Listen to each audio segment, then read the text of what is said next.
Today I'm going to start the restoration on this little Philco radio that I picked up here recently. It's not in the best shape, but it's not too bad. It's got wood on the front, partial wood, and it also has a canvas covering on the side and back. And it used to have a leather handle that went across here.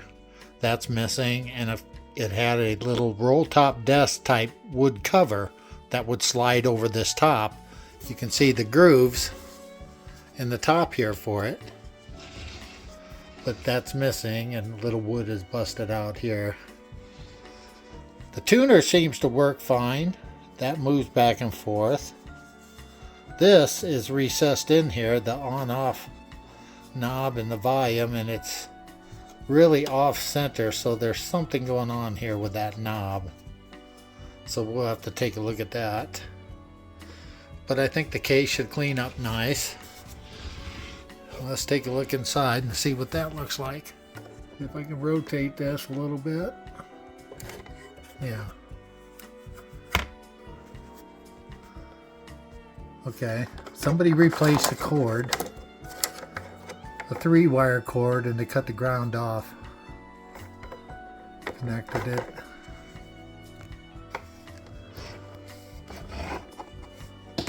Well, it looks like we got a broken tube here. Yep, that's busted. All the other tubes are in there. Looks like some jacks on the side here for, I don't know, audio input or something. I'll have to take a look at that. Let's pull the chassis out. I don't know what this wire is here for. This is obviously to the battery set that would fit under here. So this is, well, it's a little loose in there too. So let's pull the chassis out and see what it looks like. Okay, I got the radio out, but I'm going to need to desolder these 2 wires from here so I can get this radio out far enough from the case.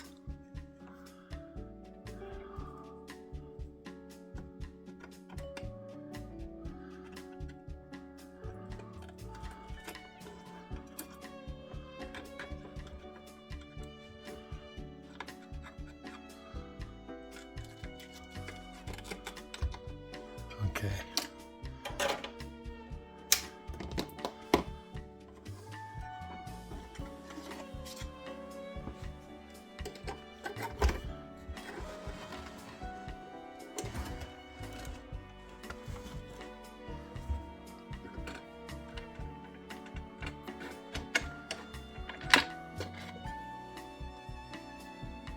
Just a piece of copper that they use for the speaker cover.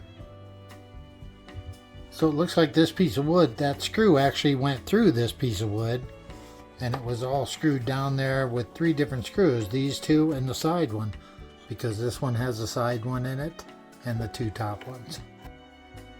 Okay, I glued this piece of wood that was split in half. That's part of the speaker or frame holder, actually whole radio movement holder, and then it's going to have this screw that goes right in through here to hold it in, just like this side does.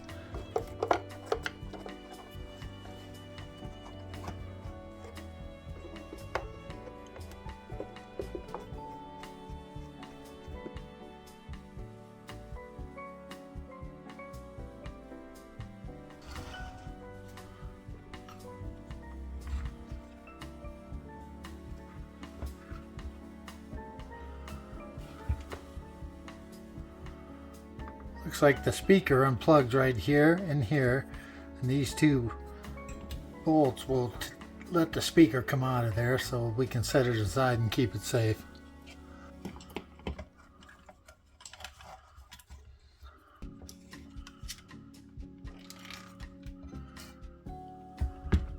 There, we'll set this aside. Doesn't look like any caps have been changed in this. So I don't think anybody's worked on this other than putting a new power cord in there.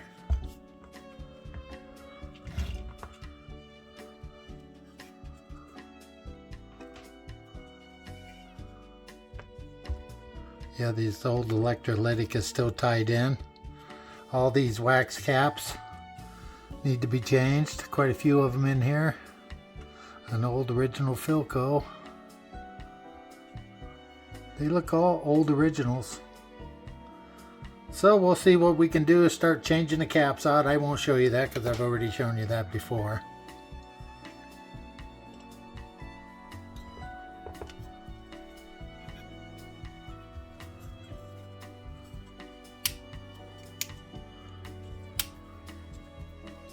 This is the knob. Doesn't really look broken. It looks like it's missing the spring steel piece that goes in there. This one doesn't want to come out. Don't want to break it. So maybe there's something I can make or do for that to get that to fit on there right. Okay, here's the two knobs off the radio. If you remember, the one that turns on and off in volume control just slid up and down on the shaft and wasn't out to the front of the radio where you could reach it. The other one I'm noticing has this piece of spring steel in here that's arched a little bit. So this one is missing it. In fact, it looks like maybe it broke out of the back here. It looks like there's some plastic missing out of the corner, and this one does not have that missing. So I'll see if I can cut a piece of spring steel across there. What I found was this old clock movement, the spring off of it that was broken. I'm going to see about cutting a piece off here that's the right length and stuff, and put an arc in it so it'll give tension on that shaft.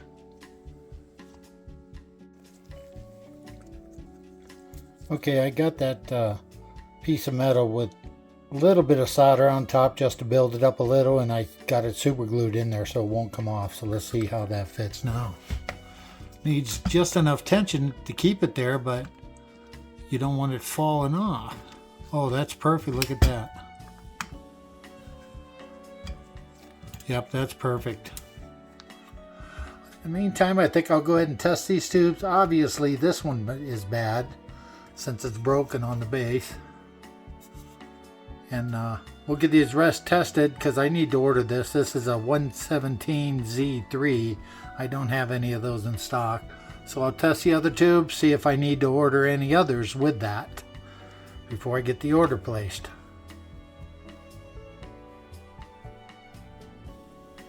Looks like this 1R5 tube is not measuring very good. This is one side of the test. The next side of the test, this goes up to 95. Up is 2, 3, 6. Down is 15.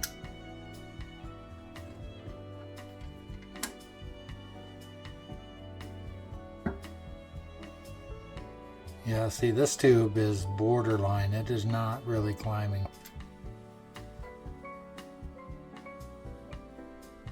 So I'll get this ordered as well as that 17Z3, 117Z3.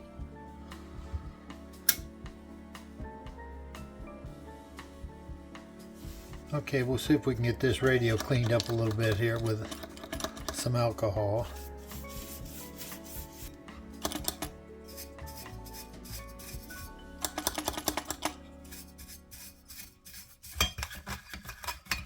Pretty dusty, that's for sure.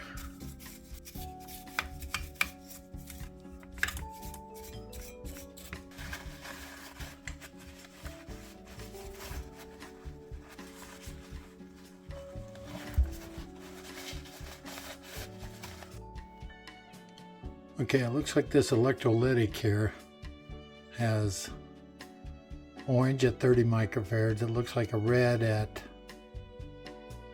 possibly 30, brown at 10, yellow at 30, black is common, all at 150 volts, except for that yellow one is 25 volts. I should have those, but I think these are all the wires right here. I think what I'll do is see if I can do a test on these and see what kind of shape they're in. I'm sure they're bad, but let's give it a try. I've got it hooked to the orange. That's supposed to be 30 microfarads, and this looks like this is where the common, where that black's going to. So we'll see what this says. 22.3.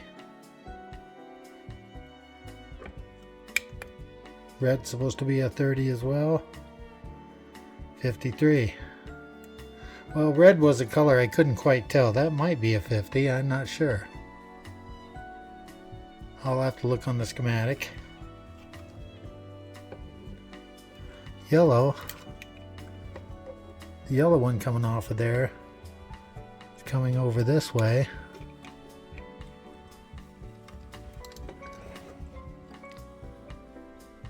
Oh, it looks like it's going right here.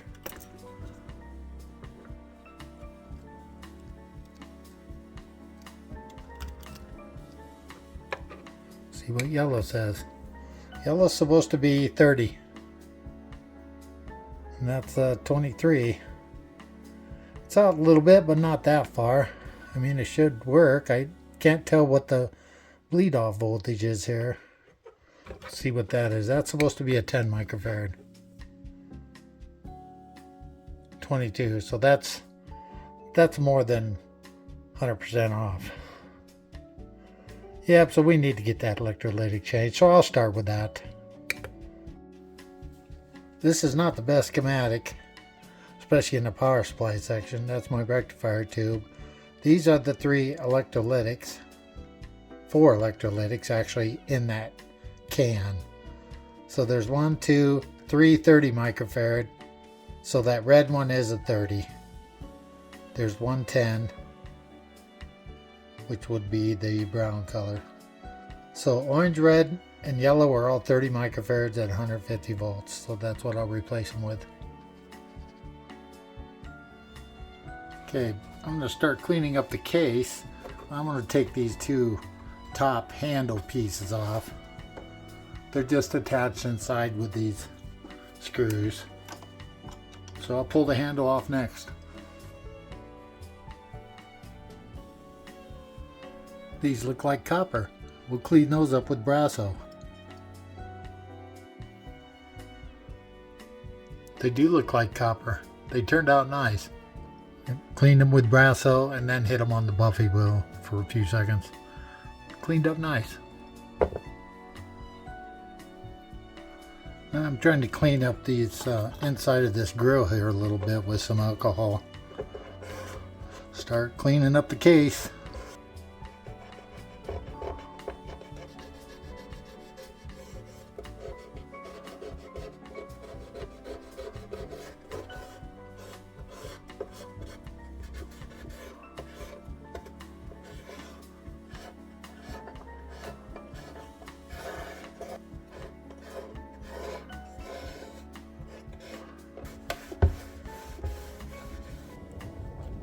Okay, I'm going to try some finish on here. I'm not sure which one to do, the mahogany or the white pine, or maple pine is what it is, which this is pretty light. I think I'll mix this up and try this on the back side and see what it looks like. If it's too light, then I can go to the darker stuff. See what this looks like.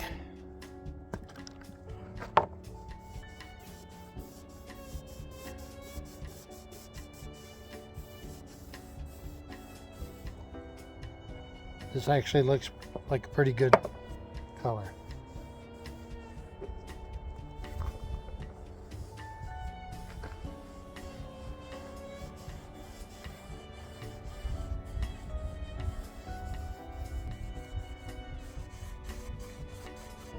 Not taking the paint specks off. I might need to clean this off and go get some paint thinner. Put that on while it's outside here. Put that on first because I want to remove those spots. Okay, I've got some 320 grit sandpaper and some acetone. I think the sandpaper will take this paint off easily.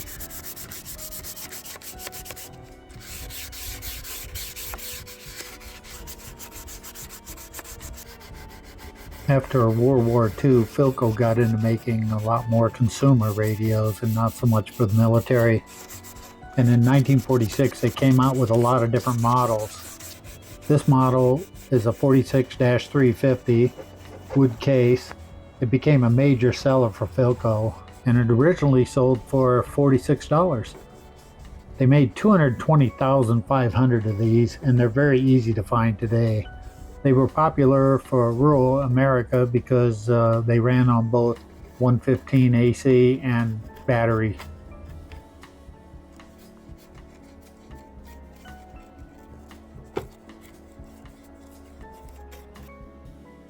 Okay, the radio has been refinished a little bit. It turned out okay. Not fantastic, but okay. Put some brown shoe polish on the sides and the leather moisturizer. But what I want to do is put this the dial face back in there. Much better.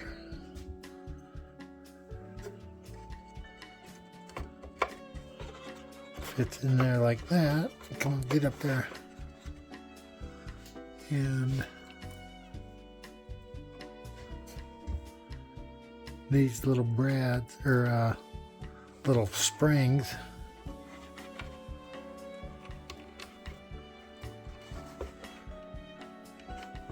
with a screw.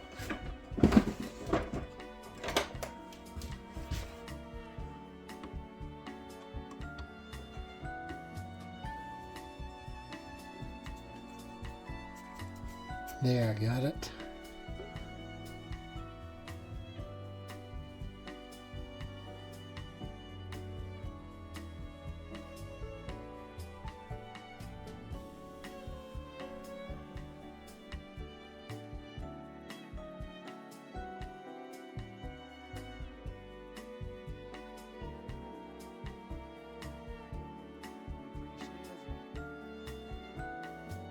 Okay, I got all the caps replaced in this radio now. I left this one, it's disconnected, but it's got a wire wrapped around it going to another point, going over to tube, so I'm not sure what that is, but it's disconnected. It's just still there with the wire wrapped around it. Don't know if the engineers were doing something with inductance or whatever to help tune the radio, but this has been replaced by this cap. So I think I'm going to go ahead and put the tubes in this and see if we can connect it up and get any signals on it, because we couldn't get any last time. So let's see if this capacitor replacement helps.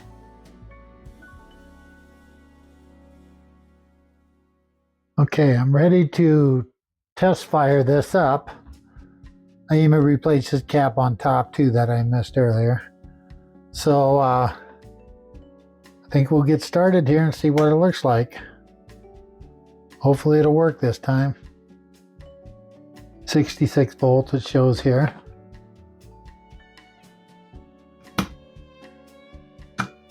Nope, no power there, okay. Go back to voltage. Well, we'll just keep an eye on watts.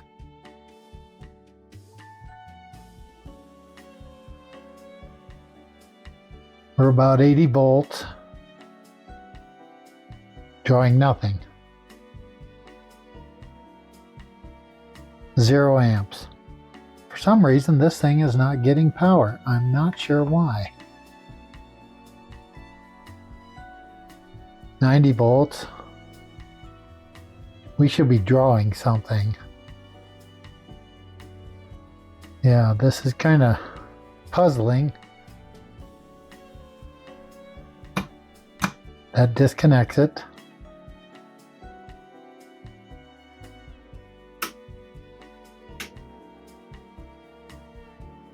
$90 volts. Let's go up to about 100 volts. That's about 100 volts. And we're not drawing anything.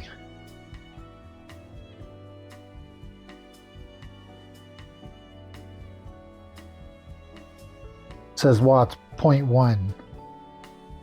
But there's no filaments lighting here at all.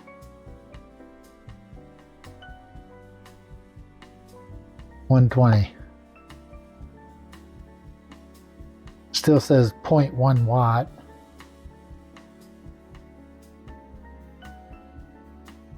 Zero amps. This little switch on the side here is actually for the battery versus AC. So what it looks like being up the way it is drawing 120 volts. Down, it's not drawing anything, it's disconnected.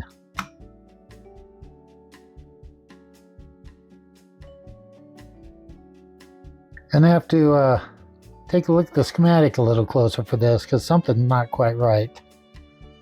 Let's shut her down. And I'll dig into the schematic a little bit, which is right here.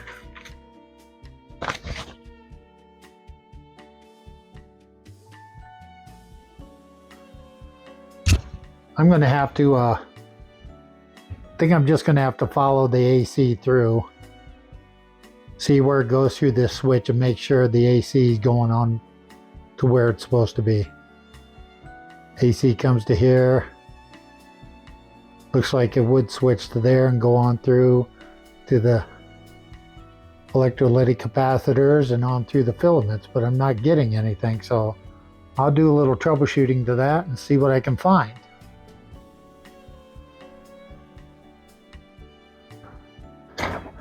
Okay, let me check the power in. I've got it to chassis ground. Let's see if we got anything right here. Nothing. Do we have anything here? Nothing.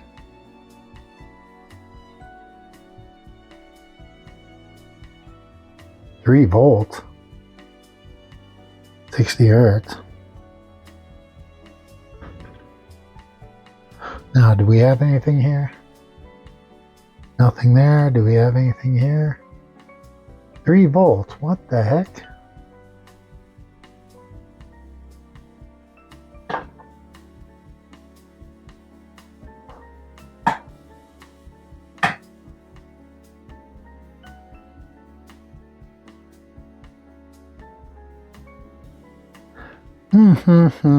Something's not right here.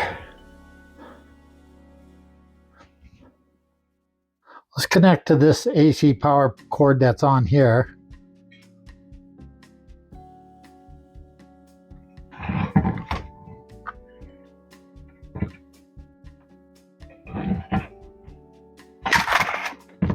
I just damaged my speaker. Son of a...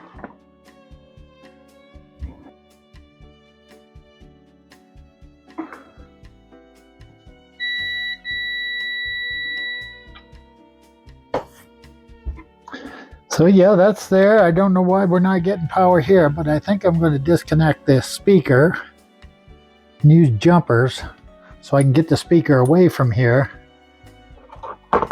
since I already damaged it once. Get some jumper cables.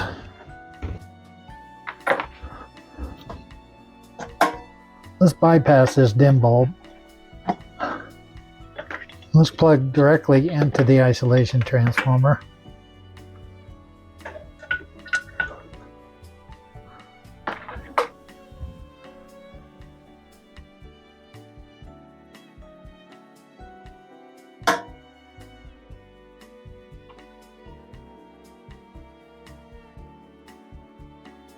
One volt AC.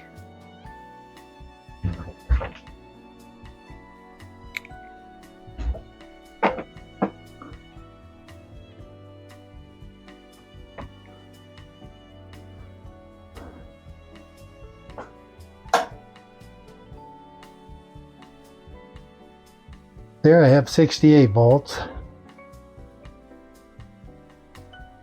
68, okay, that's what this says too.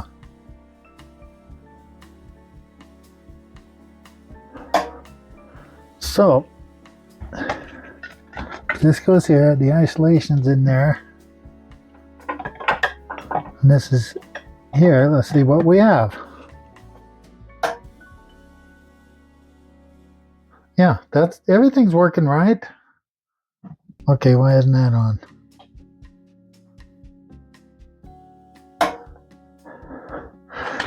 So instead of doing this with power, I'm going to troubleshoot it just ohming out through these switches and make sure it's going where it's supposed to go. I am a little puzzled here. It does not seem to be going like it should.